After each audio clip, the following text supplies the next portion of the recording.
पण नेमकं का बरं ह्या वर्षी उशीर होतोय?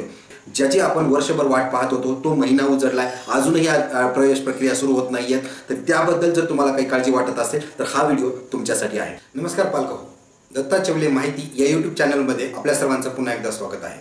मित्रांनो, आपण पाहतोय की जवळपास अर्धा फेब्रुवारीचा महिना संपलेला आहे. आज आहे 13 तारीख. अद्यापही RTची प्रवेश प्रक्रिया किंवा त्याबद्दलचं कसलीच नोटिफिकेशन्स अजूनही त्या RTच्या अधिकृत वेबसाईटवरती दिसून येत नाही.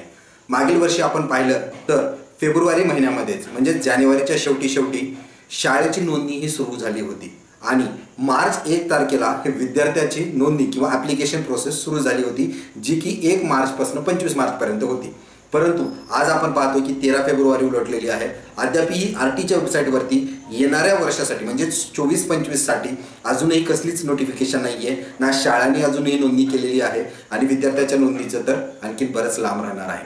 पण नेमकं का बरं ह्या वर्षी उशीर होतोय?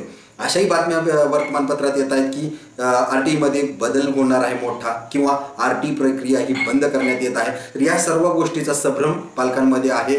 ज्याची आपण वर्षभर वाट पाहत होतो तो महिना उजडलाय, अजूनही प्रवेश प्रक्रिया सुरू होत नाहीये. तर त्याबद्दल जर तुम्हाला काही काळजी वाटत असेल तर हा व्हिडिओ तुमच्यासाठी आहे. मी मागील 3-4 वर्षापासून RTवरती सातत्याने व्हिडिओज बनवत आलेलो आहे. माझ्या पाल्याचं ॲडमिशन 2021 वर्षी RT मार्फत झालेला आहे. त्या अनुभव आणि मी स्वतः कित्येक पालकांचे फॉर्म भरले आहेत त्या अनुभवाच्या आधारावरती जर तुम्हाला येणाऱ्या वर्षासाठी 2018 मध्ये जन्मलेलं तुमचं बालक असेल आणि पहिलीच्या वर्गात RT मार्फत प्रवेश घ्यायचा असेल तर माझी तुम्हाला एक विनंती आहे की तुम्ही या चॅनलला सबस्क्राईब नक्की करा, जेणेकरून कधी ॲडमिशन सुरू होणार आहे, यावर्षी जो काही नवीन बदल ॲडमिशन प्रक्रियेमध्ये घडणार आहे त्याची माहिती, प्रॅक्टिकल नॉलेज जर तुम्हाला पाहिजे असेल तर तुम्हाला एकत्र या चॅनलवरती भेटणार आहे. त्यामुळं परत एकदा सांगतो, या चॅनलला सबस्क्राईब करायला विसरू नका. व्हिडिओ शेवटपर्यंत पहा. कसलेही प्रश्न जर तुम्हाला RTशी निगडीत असतील तर कमेंट बॉक्समध्ये नक्की विचारा. मी माझ्या मागील व्हिडिओजमध्ये पण पाहू शकता की मॅक्झिमम 90% कमेंट्सला जे प्रश्न असतात ते मी उत्तर देत आहे आणि इथून पुढेही देण्याचा प्रयत्न करेल. चला तर मग आजच्या विषयाला सुरुवात करूया की RTच्या प्रवेश परीक्षा फेब्रुवारी महिना अर्धा संपलाय, अजूनही का सुरू होत नाही? अधिकृत माहिती अशी आहे की शिक्षण विभागाला जेव्हा प्रश्न विचारला की यावर्षी ॲडमिशन प्रक्रियेला उशीर का होतो तर त्यांच्या मार्फत असं समजण्यात आलं की कळवण्यात आलेलं आहे की जी पॅटर्न आपण महाराष्ट्रामध्ये RTचा राबवतो तो पॅटर्न चेंज करण्याची जी काही विनंती होती ही मागील वर्षीच करण्यात आलेली होती.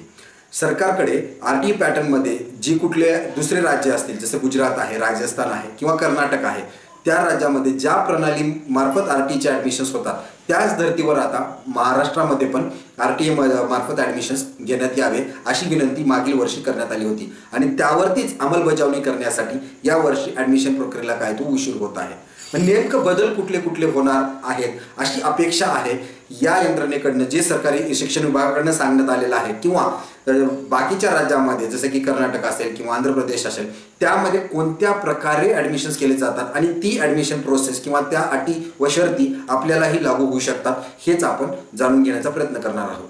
बदल क्रमांक 1, RT मार्फत ॲडमिशन घेण्यासाठी आपण पाहतो की तुमच्या घरापासून शाळेचं अंतर हे 1 किलोमीटर किंवा जास्तीत जास्त 3 किलोमीटरच्या आतल्या शाळा असणं गरजेचं आहे. मग आता आपण पाहूया की जर जे पालक शहरी भागात राहतात तर त्यांना ऑप्शन्स जास्त भेटतात आणि जे पालक हे ग्रामीण विभागात राहतात तर त्यांच्या शाळा घरापासून शाळेचं अंतर 10 किलोमीटर 12 किलोमीटरपेक्षा जास्त असू शकतो. मग अशा वेळेस जे ग्रामीणमध्ये राहतात त्यांची तुलना किंवा कॉम्पिटिशन, आपण जी लॉटरी पद्धत काढतो ती एकत्र लॉटरी काढतो तर नक्कीच त्यांना जे आहे ते दुय्यम स्थान मिळणार आहे लॉटरी पद्धतमध्ये. आणि जे शहरी विभागात राहतात किंवा जे भाड्याने शहरी भागात राहतात त्यांच्या जवळपास जर 3-4 शाळा असतील घराच्या तर त्यांचे लागण्याचे चान्सेस जास्त असतात. तर या गोष्टी टाळण्यासाठी त्यामध्येही आणखीन बदल करण्यात येणार आहे. तुम्ही ग्रामीण भागातनं करत असाल तर तुम्हाला अट जी आहे 1 किलोमीटर 3 किलोमीटर त्यामध्ये शिथिलता मिळू शकते. तर नेमकं कसं बदल असणार आहे तो ज्यावेळेस अधिकृत माहिती येईल त्यावेळेसच आपल्याला ते समजून येईल. हा झाला बदल क्रमांक 1. बदल क्रमांक 2, आर्थिकदृष्ट्या दुर्बल म्हणजेच ओपन कॅटेगरीसाठी जर तुम्ही पालक ओपन कॅटेगरीमध्ये येत असाल तर तुम्हाला उत्पन्नाचा दाखला हा 1 लाखाच्या आतला द्यावा लागतो, जेणेकरून तुम्ही आर्थिकदृष्ट्या दुर्बल हे सिद्ध होतं. परंतु आपण पाहतोय की 1 लाखाचा उत्पन्नाचा दाखला मिळणं आता वर्षानुवर्षे कठीण होत चाललेलं आहे. त्यामुळं आता तिची अट शिथिल करून ती 3.5 लाखापर्यंत करण्यात येणार आहे. परंतु तुम्हाला हे लक्षात घेतलं पाहिजे की 3.5 लाख रुपयाचं उत्पन्न असलेला पालक पालकांचा बालक आणि 1 लाख उत्पन्न असलेल्या पालकांचा बालक यामध्ये जर ॲडमिशनमध्ये जर कॉम्पिटिशनमध्ये जर दोघांचा जर समावेश होत असेल आणि निवड जर करायची असेल तर प्रथम प्राधान्य हे त्या बालकांना दिलं जाईल ज्या पाल्यांचं आर्थिक उत्पन्न 1 लाख असणार आहे. म्हणजे जरी तुम्हाला मुभा 3.5 लाखाची असली तर पहिला प्रिफरन्स ज्याचं उत्पन्न कमी आहे त्याला राहणार आहे. हा होता बदल क्रमांक 2. बदल क्रमांक 3 किंवा इतर राज्यात कशा प्रकारे ॲडमिशन्स होतात ते म्हणजे जर एखादा बालक हा स्पेशल अटेन्शनवाला किंवा विशेष कॅटेगरीमधला बालक असतो, अपंगत्व असतं किंवा कर्करोग किंवा कॅन्सर पीडित असतो किंवा करोनामध्ये ज्यांचे पालक गमावलेले आहेत असे बालक किंवा अनाथ बालक जे आहेत या कॅटेगरीमध्ये जे बालक येतात ते ॲडमिशन प्रोसेसमध्ये भाग घेतील, परंतु लॉटरी सिस्टममध्ये पार्ट न घेता त्यांना थेट प्रवेश देण्यात यावा अशी काय तर तरतूद यावर्षी करण्याची सोय ही करण्यात येणार आहे. त्यामुळेच काय तर हा उशीर होत आहे आपण समजू शकतो. ही गोष्ट चांगलीच आहे. जे आर्थिकदृष्ट्या जे सामाजिकदृष्ट्या म्हणजे स्पेशल अटेन्शनवाले किंवा करोनामध्ये वडील वारलेले आहेत किंवा HIV इन्फेक्टेड आहेत अशांना लॉटरीमध्ये भाग न घेता सरळ ॲडमिशन्स मिळणार आहे. हा होता एक तिसरा बदल.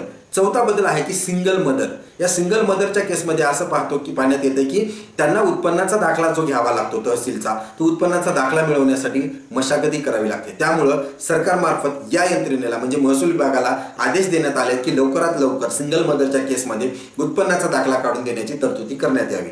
त्यासोबतच आर्थिकदृष्ट्या दुर्बल म्हणजे OBC किंवा SC STचे पालक आहेत आणि त्यांना जर का कास्ट सर्टिफिकेट किंवा जातीचं प्रमाणपत्र काढायचं असेल तर त्यांनाही वेळ न गमावता त्यांनाही लवकरात लवकर जातीचं प्रमाणपत्र मिळावं या धर्तीवरती जातीचं प्रमाणपत्र म्हणूनही विशेष आदेश या विभागाला देण्यात आलेले आहेत.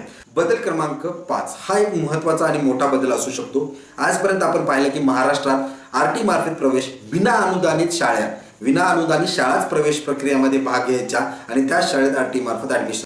परंतु आपण पाहूया की वाढता कल RTA असल्यामुळं ज्या विना अनुदानित शाळा आहेत त्या कमी आहेत, जागा कमी उपलब्ध आहेत, त्यामुळं लागण्याची शक्यता ही खूप कमी असते. त्यामुळं अनुदानित शाळा सुद्धा आता प्रवेश घेणार आहेत. तुमच्या घराच्या शेजारी जर अनुदानित शाळा असतील किंवा सहकारी पतसंस्था असतील तर त्याही RTA मार्फत जर प्रवेश घेत असतील आणि तुमचा जर नंबर तिथं लागला तर तुम्हाला तिथं ॲडमिशन करून शिक्षण करणं बंधनकारक राहणार आहे.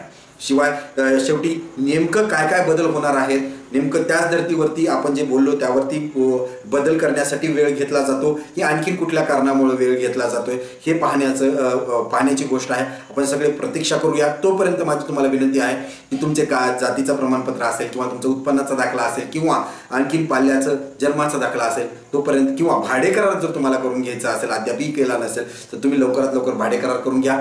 कसलीही शंका जर RTच्या बाबतीत असेल तर चॅनलला सबस्क्राईब करायला विसरू नका. माहिती कशी वाटली कमेंट बॉक्समध्ये नक्की कळवा. चॅनलला सबस्क्राईब करा. धन्यवाद.